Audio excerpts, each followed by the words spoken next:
Let Orion and Venus be your guide. Welcome to Stargazers. I'm James Albury, director of the Kika Silva Pla Planetarium in Gainesville, Florida. And I'm Dean Regas, outreach astronomer from the Cincinnati Observatory. We're both here to help you be sure you know what you're seeing in the night sky when you look up. Almost everyone's favorite constellation of winter has to be Orion the Hunter, simply because it's so huge, so bright, and so easy to identify.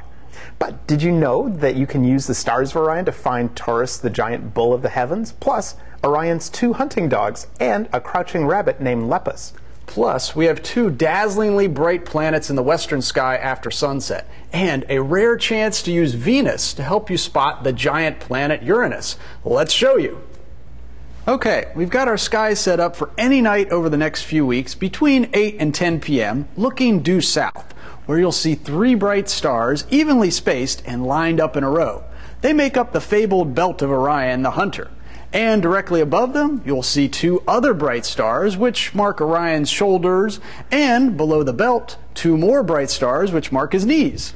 Now, if we shoot an arrow in either direction through Orion's belt, we can find several wonderful cosmic objects. For instance, if we shoot an arrow up to Orion's right, our arrow will land almost smack dab on a reddish-orange star named Aldebaran, which is the fierce red eye of Taurus the bull. But if you have really dark skies and extend that arrow a little bit further, you'll see a tiny dim cluster of stars riding on Taurus's shoulder. The cluster of stars called the 7 Sisters, the Pleiades. One legend has it that they're riding on the shoulder of Taurus to escape Orion, who is in hot pursuit of them across the heavens. But Taurus is making sure that Orion will never get past his fierce burning eye to the fair maidens, and has been doing so for thousands of years. So we can use Orion's belt to find not only Aldebaran, but also the lovely and delicate and much dimmer 7 Sisters.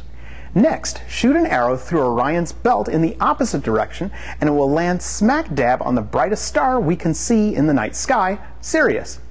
It marks the eye of one of Orion's 2 dogs, Canis Major, which in Latin means the big dog. And if you use your imagination and draw lines between some of these stars, you can come up with a pretty good stick figure of a pooch. But Orion also has a smaller canine companion called Canis Minor, and to find it, well, is a bit trickier.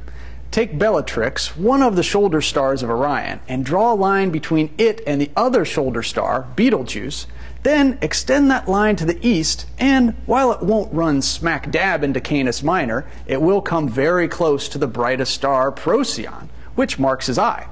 It too is very bright, although not as bright as Sirius. So, we have now used the belt of Orion to find Orion's big dog, and his 2 shoulder stars to find Orion's little dog. But one of our favorite constellations near Orion is a rabbit, which Orion's 2 dogs have probably been hunting for the past few thousand years. His name is Lepus the hare, and he's directly underneath Orion's feet. Perhaps hiding in a cosmic bush Orion is standing in. Smart Lepus, not so smart Orion. And what about those planets we mentioned earlier? Well, you can hardly miss Venus and Jupiter in the western sky. Venus is the lower and brighter of the 2 planets, and is our evening star. You can see Venus even before sunset, and if you know where to look, you can even see it in broad daylight with your naked eye. Venus and Jupiter are still getting closer each night, and early in March they'll be super close. Let's take a look on each Monday in February, the 6th, the 13th, the 20th, and the 27th. Keep watching each night until March 13th, when they'll be their closest, 3 degrees or 6 full moons apart. But next week on February 9th, Venus will be even closer to another planet that is usually a lot harder to spot than Jupiter.